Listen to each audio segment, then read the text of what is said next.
She was surrounded by outlaws until Apache arrows rained from the sky. The Arizona sun beat down mercilessly on the weathered adobe walls of McKenna's trading post, where dust devils danced across the desert floor like restless spirits.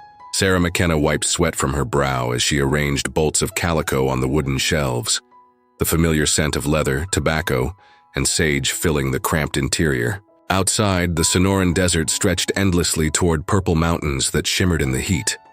"Another scorcher," muttered old Pete, her father's longtime partner, as he hefted sacks of grain from the wagon that had arrived that morning. The supply run from Tucson had taken 3 days longer than expected, and their provisions were running dangerously low. Sarah nodded, glancing toward the window where Apache children often pressed their faces to peer at the colorful wares inside. The Chiricahua band, led by Chief Naiche, had established a peaceful relationship with the trading post over the past 2 years, exchanging hand-woven baskets, silver jewelry, and valuable information about safe passage routes for tools, cloth, and medicine. "They trust us," her father had always said. "Trust is the only currency that matters out here."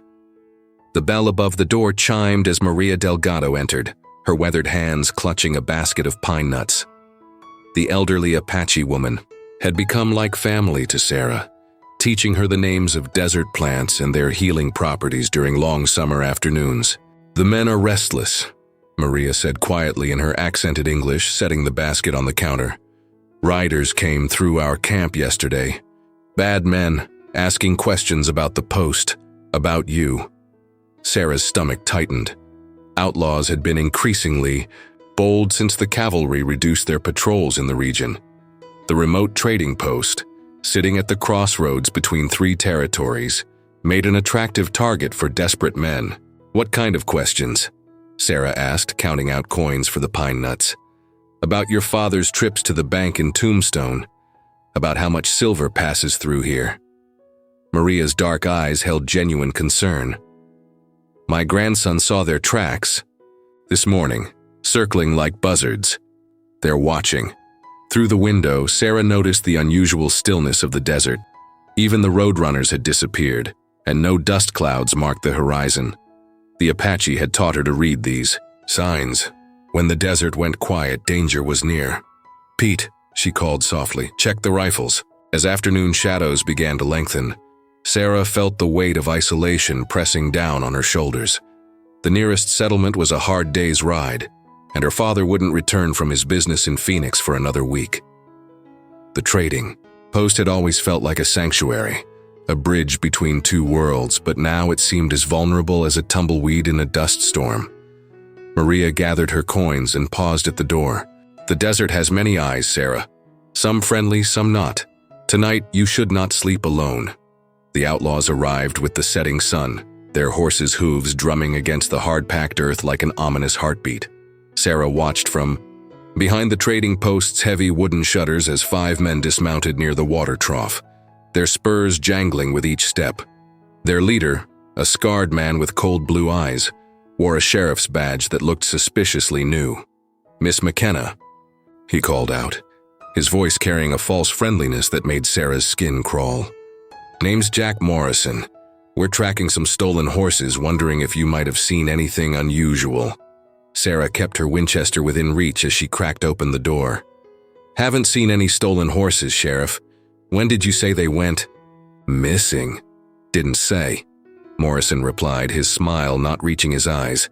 "Mind if we water our horses? It's been a long, dusty ride from Bisbee."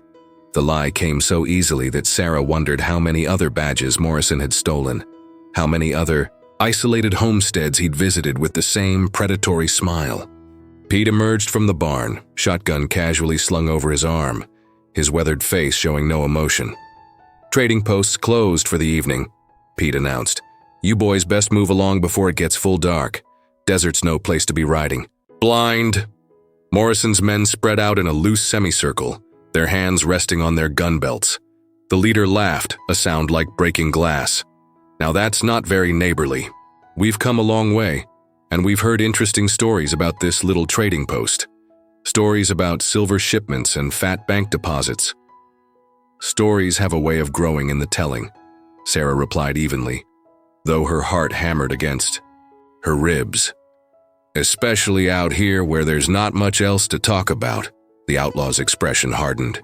"Here's what's going to happen, Miss McKenna. You're going to invite us inside, show us where you keep the strong box, and nobody gets hurt. Simple business transaction. And if I refuse," Morrison's hand dropped to his revolver, "then we'll take what we want anyway, and you won't be around to tell anyone about it. Your choice." The desert air seemed to thicken with tension as the 5 outlaws closed their circle tighter around the trading post. Sarah could see Pete calculating angles and distances, his finger near the shotgun's trigger. They were outnumbered and outgunned with nowhere to run across the open desert.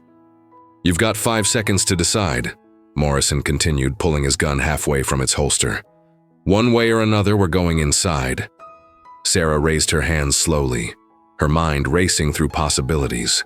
The trading post held maybe $50 in the cash box, hardly worth killing for.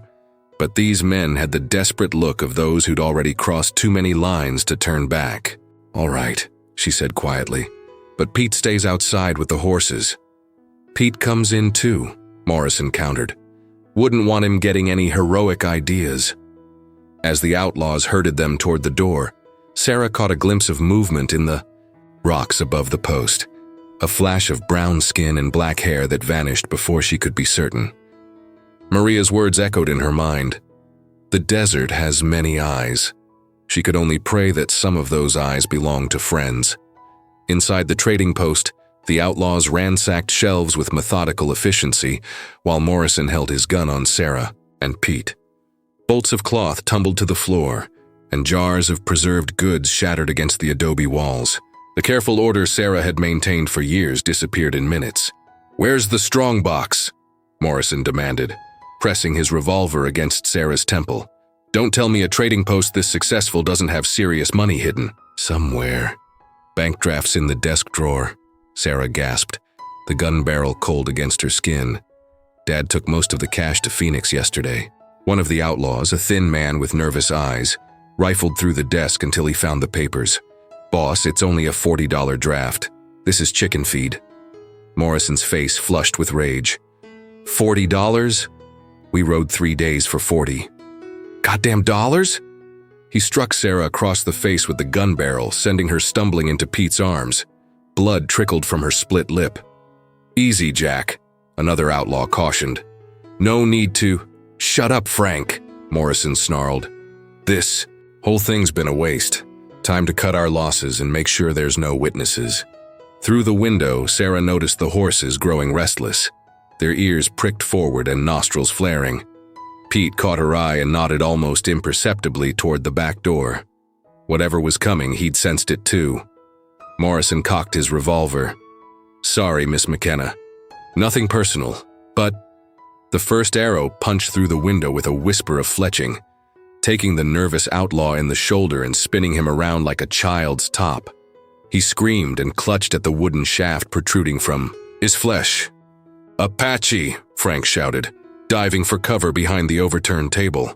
More arrows followed in a deadly rain, their obsidian points glinting in the lamplight as they shattered glass and splintered wood. The outlaws scrambled for position, firing wildly through the windows at shadows that danced between the rocks and sagebrush. Morrison grabbed Sarah by the hair, dragging her toward the front door. "We're getting out of here. Use the woman as shield." But Pete was ready. The old trader swung his shotgun like a club, catching Morrison in the ribs and sending him sprawling. "Run, Sarah! Back door!" Sarah sprinted toward the rear of the building as gunfire erupted around her. Through the chaos, she could hear the distinctive war cries of Apache warriors, sounds that would have terrified her a year ago, but now seemed like the voices of guardian angels.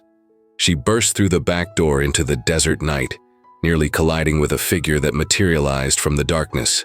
Maria's grandson, Thomas, caught her arm to steady her. His face was painted for war, and a traditional bow was slung across his back. "This way," he said in perfect English. Quickly. Behind them, the trading post had become a battleground. Muzzle flashes lit the windows like lightning, and the outlaws, panicked shouts mixed with the war cries of the Apache warriors who had surrounded the building. "How many?" Sarah gasped as Thomas led her to safety behind a large boulder. 12 of our best fighters, Thomas replied. We've been watching since sunset. These men, they are known to us. They killed a settler family near Dragon Springs last month. The gunfight raged for another 10 minutes before silence descended over the desert like a blanket. Sarah held her breath, straining to hear any sound from the trading post. Then Pete's voice called out through the darkness. Sarah, it's safe now. She emerged from cover to find 3 of the outlaws dead, 1 wounded and bound, and Morrison himself, sitting in the dirt with his hands tied behind his back, blood streaming from a gash on his forehead. Dawn painted the Sonoran desert in shades of gold and crimson as Chief Nietzsche rode up to the trading post, his weathered face impassive as he surveyed the aftermath of the night's violence. Sarah sat on the porch steps, her hands finally steady enough to hold a cup of coffee, while Pete swept broken glass from the doorway. These men brought their trouble to your door, the chief said in careful English, dismounting from his painted horse.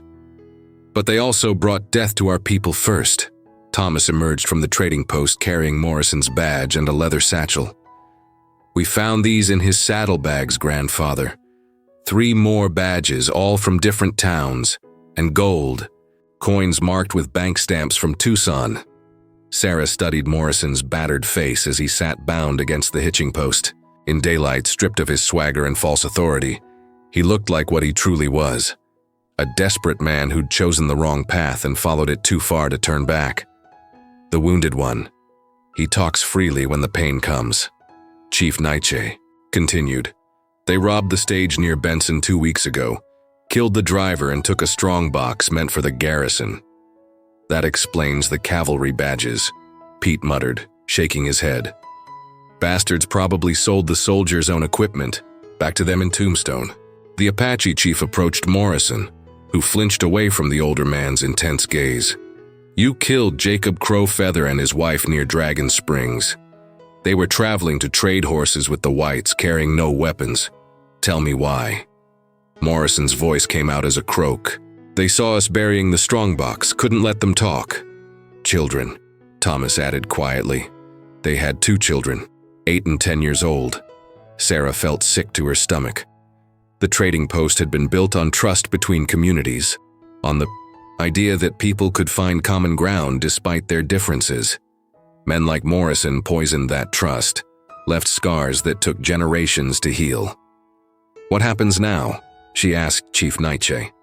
The Apache leader was quiet for a long moment, his eyes fixed on the desert horizon where the first cavalry patrol in weeks was raising a dust cloud. The blue soldiers will want these men for their own justice. They have laws, courts, hanging trees. He paused. But Jacob Crowfeather's children have no father now. His wife has no husband. White man's justice does not fill empty bellies or mend broken hearts. Sarah understood. The Apache had their own code of justice, one that emphasized compensation and community healing over simple punishment. But Morrison and his men had crossed too many lines, hurt too many people. The patrol will be here within the hour, Pete observed. Decisions got to be made soon. Chief Nietzsche nodded slowly. We will give these men to the soldiers, but the stolen gold, the horses they took, these things will be returned to the families they hurt, Apache and white alike, as the cavalry. Patrol drew closer. Sarah felt something shift in the desert air. The trading post would reopen, the broken windows would be replaced, and life would continue. But the trust that had been damaged would take time to rebuild, requiring patience and good faith from everyone involved. Maria emerged from the trading post carrying a broom and a basket of undamaged goods. The desert remembers everything, she said simply. Good deeds and bad ones. Last night, good one. Thomas untied Morrison and hauled him to his feet as the cavalry rode into the yard. The lieutenant will want a full report, he told Sarah. Tell them what you saw, but remember, some stories are best kept simple. Sarah nodded, understanding. The complex relationships between settlers, Apache, and lawmen didn't always translate well in official reports. What mattered was that justice had been served, the community had been protected, and the trading post would continue to serve as a bridge between worlds. As the Outlaws were loaded onto cavalry horses and led away toward Tombstone and territorial justice, Sarah began the work of rebuilding. The desert had many eyes, as Maria said, and most of them were friendly. In the end, that made all the difference.